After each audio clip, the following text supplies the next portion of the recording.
If you haven't heard about Anchor, it's the easiest way to make a podcast. Let me explain. It's free. There's creation tools that allow you to record and edit your podcast right from your phone or computer. Anchor will distribute your podcast for you, so it can be heard on Spotify, Apple Podcast, and many more. You can make money from your podcast with no minimum listenership. It's everything you need to make a podcast, all in one place. Download the free Anchor app or go to anchor.fm to get started. And hello, everybody, and welcome to Sports Hits with Cwit. Happy to have you here today. Got a great show planned for you guys today, so stick around because it's going to be a great one here today. Make sure to follow us on our Twitter, Steel City Sport 4. Again, that is Steel City Sport 4. So let's get started, but first, hit the music.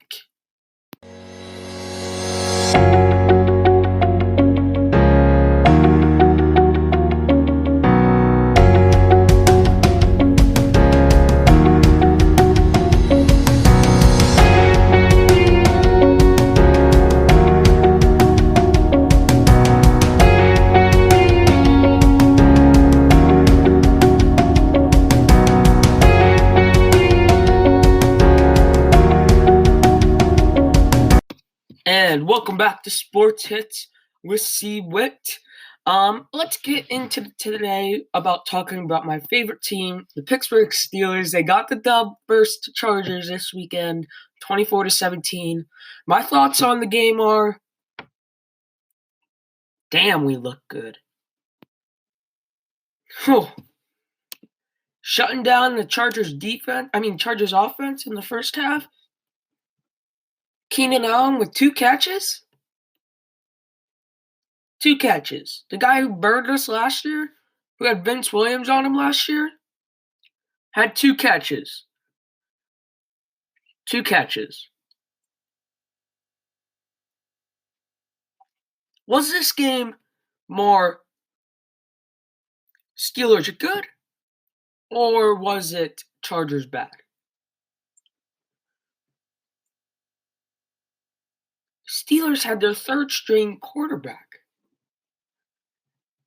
Credit, you could say Derwin James and Melvin Ingram were out. At home, Sunday Night Football, trying to keep your season alive.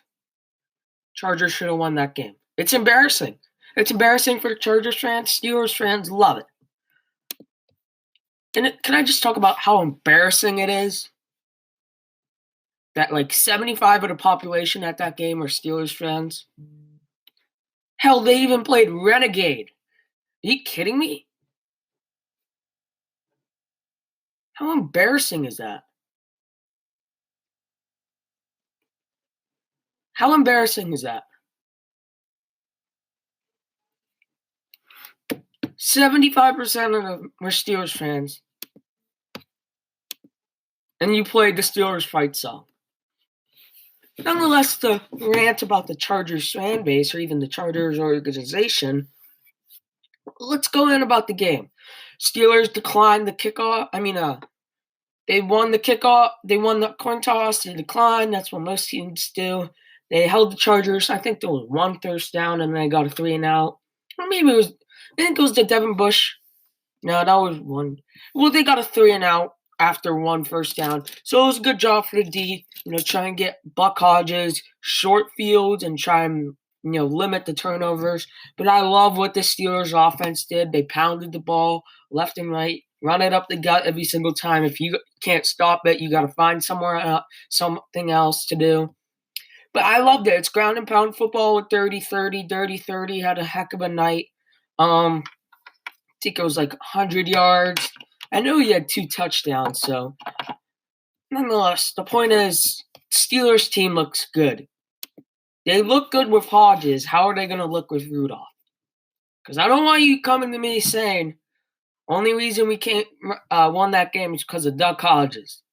Duck Hodges didn't do that much. He checked down. He got 1 pick. He had 135 yards. Well, it was good enough, though. It was good enough. It was a great plan by Randy Fichtner. Get their 30 involved early and often. Early and often is what Fichtner did. It was awesome. To watch this game, it was so satisfying from what the Ravens game was like. Ravens game, it was defense played well, but the offense couldn't do much. And then this game was just like, you could say the opposite. Defense played well in the first half. Second half, they could say laid an egg. I mean, they did score with like 2 minutes left, but still, offense played amazing. Juju's been quiet. Who steps up? 30-30. Samuels is hurt. Who steps up? Mr. Benny Snell. Offensive line really stepped up and helped Duck. And I love it. I love what the Steelers team is doing. They got a bye this week, so I think Rudolph will be healthy. Then they basically got another bye week the week after that with the Dolphins. And then they start getting into, the tougher opponents in the Colts and the Rams. Well, we'll see with the Steelers team, but now I think they're in a good spot. Only 2 games behind the Ravens in the division. And think about it. The Ravens haven't played the Seahawks yet. They haven't played the Patriots yet. And they haven't played 49ers yet. 3 top 5 teams in the NFL, in my opinion. 3 top 5 teams the Ravens haven't played. You could say that's 3 losses because they almost lost to Duck Hodges and company. Duck Hodges ain't no Tom Brady. Duck Hodges ain't no Jimmy Garoppolo. Duck Hodges for sure ain't no Russell Wilson. Kidding me? We'll stay with the Steelers on this one. Stephon Cwit will be out for the year with a torn pec. My thoughts about this, it's injuries. We can't catch a break this year, ladies and gentlemen. We cannot catch a break to save our lives, ladies and gentlemen. We cannot. We can't. I mean, think about it. Who got hurt? Ben got hurt. Steven Nelson's hurt right now, but I think he's going to be back. Samuels is hurt. James Washington's hurt. Chickalo was hurt. Watt looked a little banged up at the end of that game.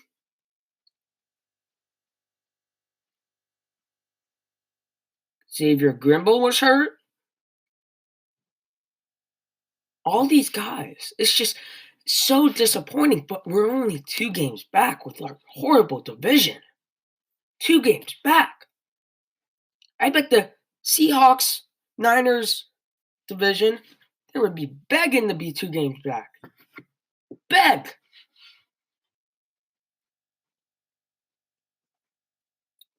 You got the Rams sitting at 3-3.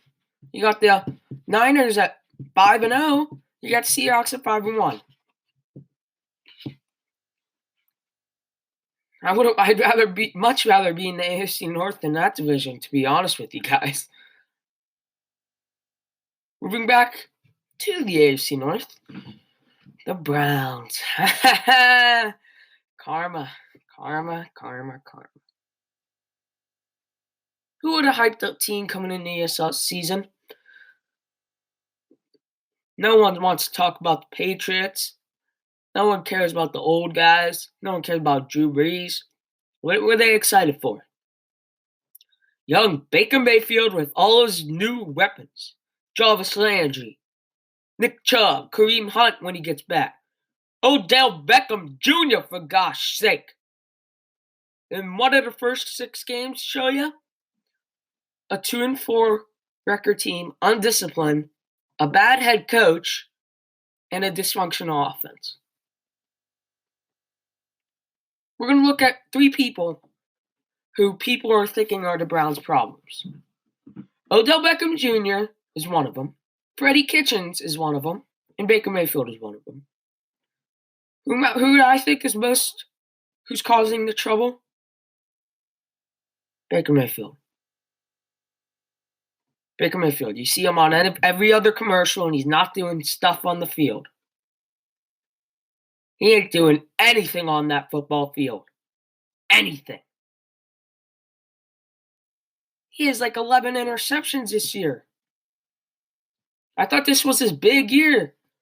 Takes the Browns back to the promised land. Nope, 2-4. Freddie Kitchens has been bad. He hasn't been horrible. He hasn't managed his team well, for God's sake. He's undisciplined. The unnecessary roughness penalties just keep on coming and coming, and I'm sitting back on my chair, laughing at these Browns, who look like the 2016, maybe even 2015 Browns. And I love it as a Steelers fan. I love it. Top of the hour, we're going to get to Kyle Allen and Cam Newton next on Sports Hits with Cwit.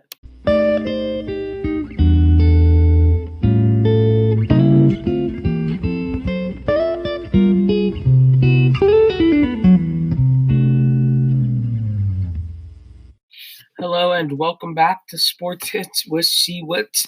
Let's get into our next topic.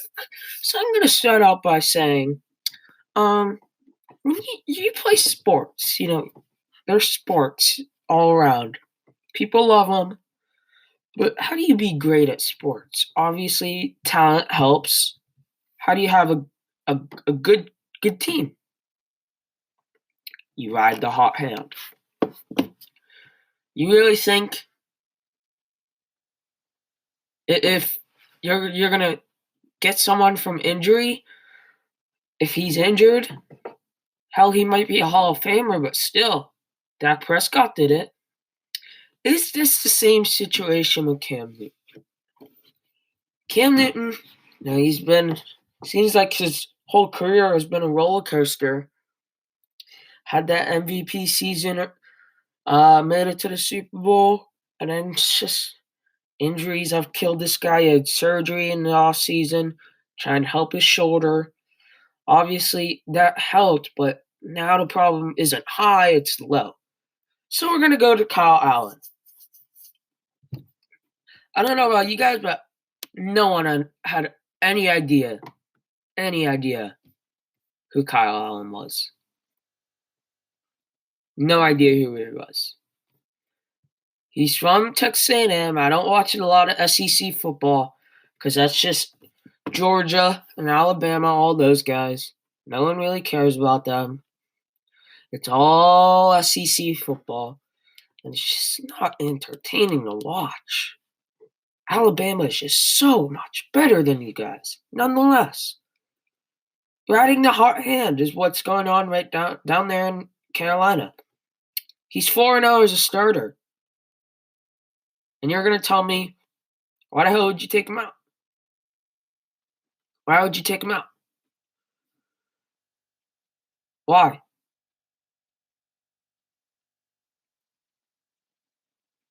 Why would you take him out? You got Kyle Allen, who no one ever heard of before, who has led your team from 0-2 back to 4-2, who's a rookie quarterback. And you're going to tell me you're going to put Cam Newton back in. Why?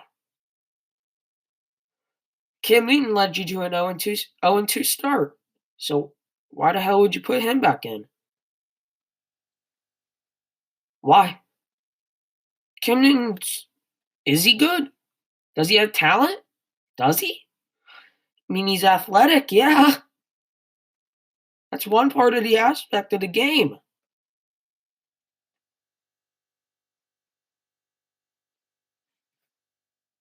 Dak Prescott and Tony Romo. When Tony Romo got hurt, no one expected Dak to do what he did that rookie year. And then they stayed with Dak, and Dak's now the future of the Cowboys. So why is it different with Kyle Allen? Because he was undrafted? Horse crap. You stay with the hot hand, Carolina. Maybe Kyle Allen will lead you to success. He's going to have boo-boos. So once he has one bad game, don't turned it back to Cam after all that stuff. He led you to 4 straight wins. I know Christian McCaffrey was a big part of that, but it all starts with the quarterback. You can't win games without a successful quarterback in this league. It's just how it goes these times. You don't have a quarterback, you don't win.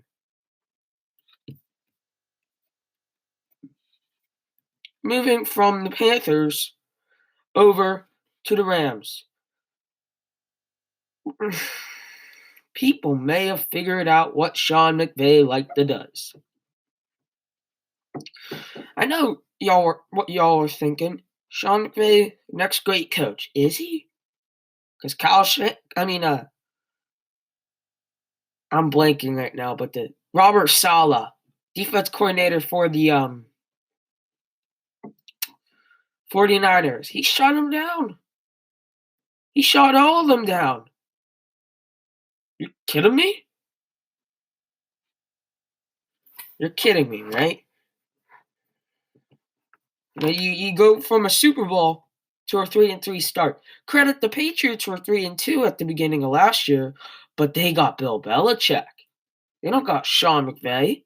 Sean McVay, he's a good coach, but is he? Is he?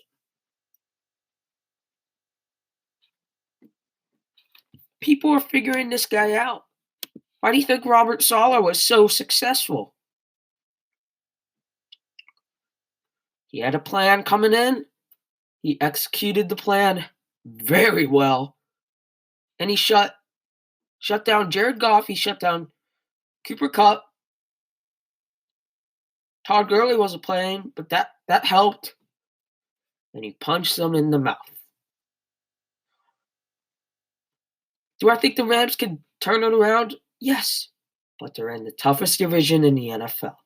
They got the Seahawks behind their back and 49ers who just whooped their butt. Start worrying. They just traded away Marcus Peters. When you have Aqib Talib on IR, you trade away your top corner when your other corner is going on IR. Rams are really doubling down, hoping that they can strike gold in this deal. They're sending them to Baltimore, which is a fairly, I don't know. I don't really know much about the guy the Rams got, to be honest with you guys right now, but nonetheless, they're figuring out Sean McVay. They are. He can definitely turn it around, but right now they don't look like they're making the playoffs. At all. Don't look like they're making the playoffs at all. Now, to another team in that division, the Arizona Cardinals. I'm going to talk about Kyler Murray. As you may know, well, probably you don't know, but if you followed me on Sportscaster, I wasn't the biggest Kyler Murray fan. I thought he was too small to play the position. But the first 6 weeks showed me this guy could play some football. He's not Russell Wilson. No one in the world is going to be Russell Wilson. But this guy could play some football. He is so dynamic. He's fast. He would have ran like a 4.3 at the combine. He's accurate so far. He's a playmaker. He fits well in Kingsbury's system. What more can you ask from him? As a rookie, you're supposed to lead him to the promised land as a rookie? Who does that? No one. Cardinals aren't built a playoff roster. I know you're looking at 2-3 schedule, but they're in the toughest division in football. What do you expect more from them? If I was a Cardinals fan, which I'm not, I would be very pleased with this 3-1 start. Very pleased. Very pleased. I did doubt Kyler Murray, and I'm admitting it right now. And then I'm admitting it that I'm wrong. Kyler Murray is a great player. He's not going to be Russell Wilson, but he'll be top to the notch with Russell Wilson. I still don't think he's in the best, he doesn't have much players around him, but nonetheless, he's awesome. He's entertaining too. Who wouldn't want to watch a guy who's 5'10", 180 pounds, run around from 300-pound linemen? I mean, it's like a rat in a trap. You think that he can't get out, but he does. Somehow, some way, that man gets out. And it's amazing what this guy is doing, folks. It's unbelievable what this guy is doing. He's changing football. He is. He is changing football. How will I say? More quarterbacks want to be like Kyler. They want to be a playmaker. That will get him the big bucks. You're still going to have your gunslingers with Mahomes. You could even say Deshaun Watson, but the NFL is changing. Another point is, 4th and 1, Chiefs and Texans. Chiefs have the ball in the, Texans have the ball in the Chiefs area. And it's 4th and 1, They get it, they win the game. They go 5 wide. Watson's in the backfield by himself. The game is changing. Hell, you're going to have Tom Brady every year. He'll make it every year. But the rest of the league is changing. You're all in or you're all out. There's no in between. No in between at all. Did I like Kyler Murray? It's hard to tell because you look at a guy and you look at his college playmaking and you look at, when you think of college playmaking and smaller QBs, you think of guys like Johnny Manziel, Robert Griffin III. Kyler's different than all those guys. I'm telling you this right now. If you ain't heard it, I'm telling you this right now. Kyler Murray is a lot different than Robert Griffin III from college. He's a better passer. He's a better runner. He's a better playmaker. He's anything. Anything. But you look at these college quarterbacks and you look at all their playmaking abilities, and most of them, they run this RPO, and they're not talent throwers. They're not that good of throwers. You think about it, Kyler Murray could have been the best passer in that class. Credit Daniel Jones doing a good job. He had a horrible game Thursday night, which we'll touch to in a little bit. Still.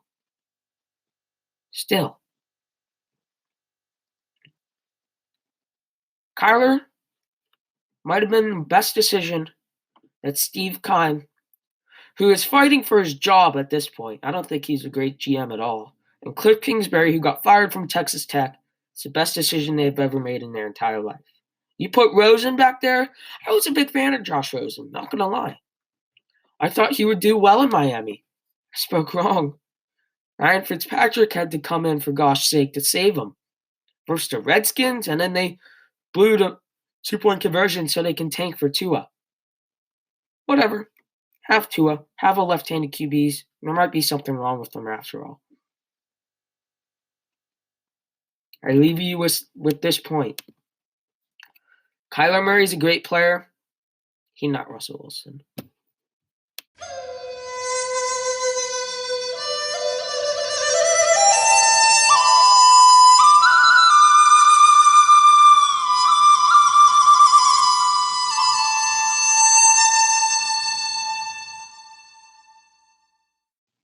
The San Francisco 49ers. Welcome back, boys. You're back relevant again. You got your new quarterback in Jimmy G. You got a smart head coach in Kyle Shanahan, who might be the next Sean McVay, who I just touched to. But 49ers are legit. Robert Saleh doing a heck of a job with that defense. They like to ground and pound the ball. Not going to throw it a lot, but they're going to ground and pound. all day long. If you don't like it, you got to go somewhere else because we're just going to pound the ball on you. They're good. They're good. They're a legitimately good team. They're New Orleans type team. Are they New England good? Hell no. Hell no. Hell no. No one's New England good. When you have a defense who scored more points than their offense has, no, excuse me. When your defense scores more points than you've allowed, you must be pretty damn good. Our special teams are like legit. Hell, their special teams coach might even be hired as a head coach this year. They're not. Niners are good, but they're not New England. They were missing Kyle Juszczyk, and they smacked him in the mouth. Smacked him in the mouth. Smacked him. They couldn't stop him. I didn't watch that game a lot, but I saw the highlights. Sheesh. How you let a team come in your stadium and you only score 7 points when scoring on the first drive of the game? You're kidding?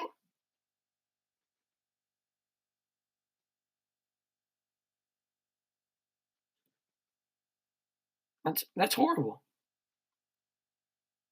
If you're the Rams part, that's horrible. You let a guy, Robert Saleh, who honestly no one probably ever heard of, let him hold you to 7 points is embarrassing. They're legit. They're legit good.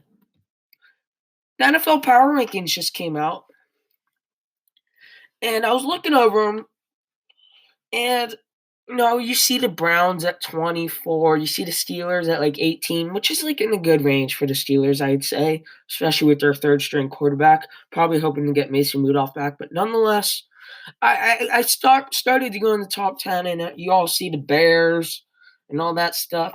Then I see the Packers over the Seahawks, and I think to myself, how the hell can this be right?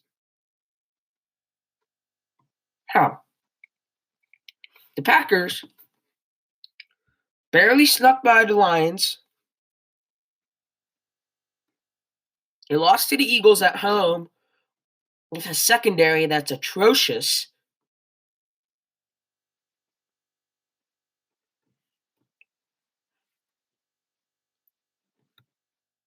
Their running back can't catch a pass to save his life. So what's good about this team? Number 12, Aaron Rodgers. He's special.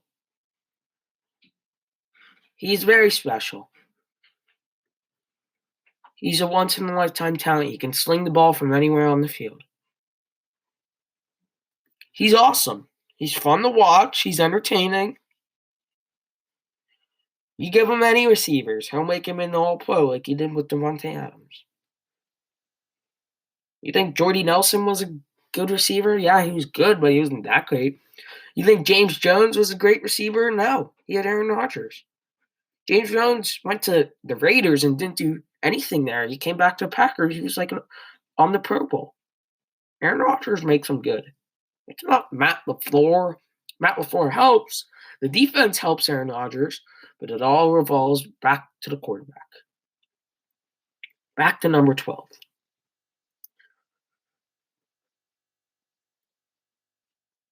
Russell Wilson is a once-in-a-lifetime generation talent. He's phenomenal. He made this throw the other day against Cleveland where he got hit right away and he chucked that ball up and he knew exactly where the receiver was going to go. He can run the ball. He can pass the ball. You think he's a pocket passer, but he's 5'10", 5'10" and a half, and he runs 4.4 is what I project Russell Wilson would run. I can Google this.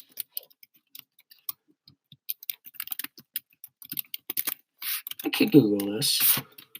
Maybe he didn't run, but he did. He went 4.55, but I think he runs faster.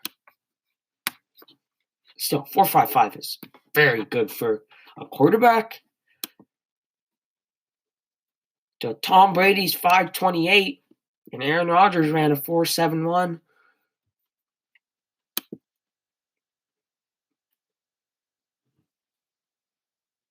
Michael Vick ran a 4.33, but Michael Vick wasn't as good a thrower as Russell Wilson is right now. Don't at me on that one. Don't. It's not true. Michael Vick ain't nowhere close to Russell. Ain't nowhere close.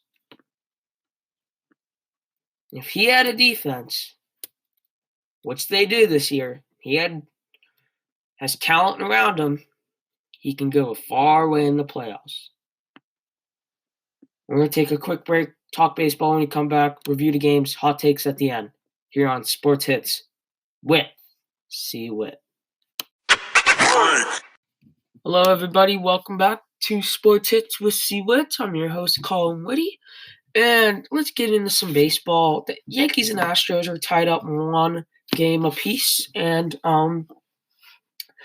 they're heading back to the Bronx to go play Game 3. Expected starters are, I think it's Greinke and Severino. So it's going to be likely another pitcher's duel with this matchup. The Yankees smacked the Astros in Game 1. I think the final score was 5-1. Don't fact check me on that. And then the Astros came back and won Game 2 after a walk-off home run to George Springer. The Yankees are getting a little too conservative. They're using their pitchers too much. They're going too in-depth of their needs and stuff. But we'll see what this team can do. My prediction, I think the Yankees will be too much for the Astros. I think the Yankees know they can hit the Astros pitching. And I think they just got a lot of firepower. They got Chapman to close down the deal, so it's likely a save with them leading in the 9th inning. So I don't think anyone is stopping this Yankees team. Moving on to the NL now. How embarrassing is it that the Cardinals go down 3-0? They're hyped up so much coming in, thinking this is their year, and they go down 3-0 and likely 4-0 if they lose tonight. And the Nationals, no one thought this. They thought it would be another playoff exit early. And you could say could have, been the case if the right fielder for the Brewers did not make that costly error in that wild card game. You could say the Brewers might be in this situation, but it's still going a lot of past since they play the Dodgers. But it's embarrassing what this Cardinals team is doing, going down 3-0 to a team that's never made the World Series ever. It's whoever comes out of the NL, their reward is just getting smacked by the Yankees or the Astros. So let's go into the NFL game. I'm going to show you every game, and I'm going to explain what are my thoughts about it. The Giants and Patriots. Patriots won 35-14. Not much about this. Patriots are just good. They're the best team in the league for a reason. They got the best quarterback in the league. They got the best coach in the league. They got the best quarterback ever and best coach ever. Panthers and Bucks. Kyle Allen continues to impress. Leads the Panthers to a 37-26 victory in London. Jameis Winston with 5 interceptions on the day. That's not going to cut it. Really, this 2015 draft class with him and Marcus Mariota are not fanning out too well in the pros. And Jameis, he might be on his last contract here, if I'm not mistaken. So they're going to have a decision to make. But, the Bucks, they have a good coach in Bruce Arians. We'll see what they can do down the road, though. The Redskins and Dolphins battle for Tua Tagovailoa. The Dolphins won the battle for Tua, but the Redskins actually won this game 17-16. This game was kind of irrelevant, so I didn't really watch much. Just know that the Redskins beat the Dolphins 17-16 after the Dolphins failed a 2-point conversion play. The Saints and Jags, the Saints took care of business down there in Jacksonville. Hard place to play. Great defense. Teddy did his job. Got the ball to his playmakers, including Ted Ginn from the Ohio State University. Did well in that game. Teddy controlled the game. They ran the ball a lot. They wore down that defense. And Gardner Minshew, this is really, you could say, first test, did not go up the par. So the Saints won that game 13-6. The Ravens beat the Bengals 23-17. I'm a little surprised at this score. I mean, the Bengals did score late and tried the onside kick, but that didn't succeed because onside kicks never happen these days. But nonetheless, the Ravens took care of business at home against an AFC North opponent. And that's all you want to do, especially when you want to play in the playoffs. So the Ravens took care of business, and Lamar Jackson might have had his best game yet. Seahawks and Browns. The Seahawks won 32-28. Browns were in this game most of the game. They were leading most of the game. Got off to the hot start quick with that kick return. But the Seahawks and mostly just Russell Wilson were too much for that Browns defense. They look confused out there. They're not disciplined. Freddie Kitchens didn't play a bad game, but Baker got a little banged up, and I think that affected him down the game. So the Browns dropped to 2-4, the same record as the Steelers. Eagles and Vikings, Kirk Cousins, really with his best game as a Viking ever since he signed that $30 million contract a year with Minnesota back in 2017. But they won that game 38-20. They took care of business. They got off to a fast start. They got the ball in their playmakers. Look how easy it is, Kirk. If you get the ball in your playmakers' hands, good things will happen. And that really showed what happened with that Vikings and Eagles games. The Texans beat the Chiefs 31-24. The weak spot is just continuing to be the Chiefs' defense. They can't stop the run. They can't stop the pass. Kendall Fuller went down this weekend. He might play next weekend. I'm not sure about that. Don't fact check me again. But this could be another Manning, Brady, and I think Watson has the edge now because he does have the better defense. But Mahomes looks banged up there ever since he got that ankle injury. Might have been week 1, if I'm not mistaken. Again, don't fact check me on that. But the Texans took care of business and beat the Chiefs on the road in Arrowhead. The Falcons lost to the Cardinals 34-33. I just spoke about Kyler Murray. The Falcons' struggles continue with Dan Quinn likely on the hot seat until the bye week. The owner came out with a statement the other day. If he's not impressed by Dan Quinn at the bye week, then he's likely going to fire him, which I think is a good decision because Dan Quinn doesn't have his guys ready to play. They're not prepared, it seems like. They're a little rusty in the first half, and they had to come back on Sunday from the Cardinals' first half talents to lead a comeback, but Matt Bryan missed an extra point, and you all know how that went. The 49ers beat the Rams. I touched on this a little bit. The 49ers came ready to play, and the Rams didn't. That's all I got to say. The Broncos and Titans most overrated organization in the National Football League. Don't at me on that one. But nonetheless, Broncos took care of business, and with their 0-4 start, they moved to 2-4 now, but they have a tough division. Cowboys and Jets. Cowboys go from 3-0 to 3-3, playing, you could say, 3 really legit opponents. Obviously, they started out with the Dolphins and the Redskins and etc. But the Jets took care of business at home. They opened up the playbook with Sam Darnold, who played pretty well except for that one interception. Cowboys didn't capitalize a lot when they were in the red zone. Field goals, and they had a chance at the end, but the refs are going to let Witten play with the linebacker. They're going to let pushing and shoving go, especially with the game on the line. Steelers and Chargers, I touched on this a little earlier in this podcast. Steelers played a heck of a game. Chargers didn't. Lions and Packers, this game, I didn't stay up to watch because I went to bed, but I heard Trey Fowler's got a questionable call, and the NFL just came out with a statement saying that the referee that called the call was wrong about that. So the NFL is just It's a mess right now. It's a mess, to be honest. These refs don't seem to know what they're doing. They seem like a roughing the passer. You can't touch the quarterback anymore, which is ridiculous. But we'll see what the Packers do. Packers had a lot of mistakes early. The Lions actually led this game. I love their play call. First play of the game, they did a flea flicker, got Kenny Galladay deep in the Packers secondary. But we'll see what the Lions can do. They're 2-3-1, if I'm not mistaken. The Packers moved to 5-1. It may be 5-1, but I'm not sure. Don't fact check me on that. Some hot takes for you guys. I'm going to give you 3 today, and then we're going to wrap up this show. Number 1, I think the Steelers will make the playoffs with their defense. I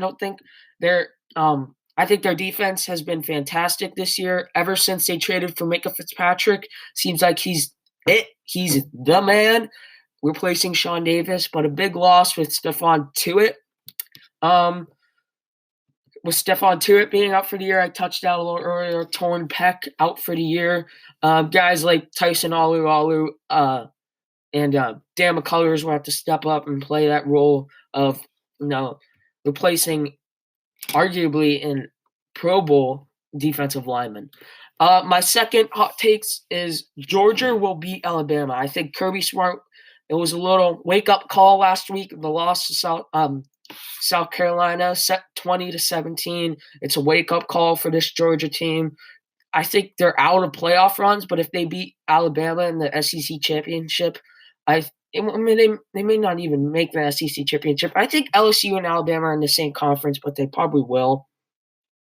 One team has to go and one team doesn't. But nonetheless, I think Georgia will beat Alabama in the SEC championship just because I think Kirby Smart will have his guys ready to play. And I think this Georgia team is dynamic with Jake Fromm and DeAndre Swift as quarterback and running back. My third and final hot take is I think LSU will lose a game like Georgia did. LSU, you look at their offense, you look at Joe Burrow, and you look what he's done. It's been fantastic what he's done with new offensive coordinator from the Saints. I'm blanking on his name, excuse me. But the LSU defense has not been up to average. And I know you think of LSU, you think of Death Valley and all that stuff. I tweeted on Saturday, Death Valley seems a little cozy with that defense. They don't have the dog in them as they did in past years with Devin White and Greedy Williams. It seems, they got Grant Telpett. He's going to be a top 10 pick, but we'll see what this LSU defense can do. I feel like if they get in a shootout and they play a good team like South Carolina, this team could struggle like Georgia did and maybe even get a loss. So that's going to wrap up my show, Sports Hits with Cwit. Make sure to check us out on Twitter, Steel City Sport 4. Again, that is Steel City Sport 4. My partner Charlie and I post sports comments daily on there. So make sure to check that out on Twitter. And that's going to do it for me. I'll have a new podcast coming Thursday night to preview all the NFL games, maybe in touch Michigan football, because we did not speak again today about that today. Got a big matchup versus Penn State this weekend. But that's going to wrap it up for me today. So thanks for listening, folks, and I'll see you Thursday.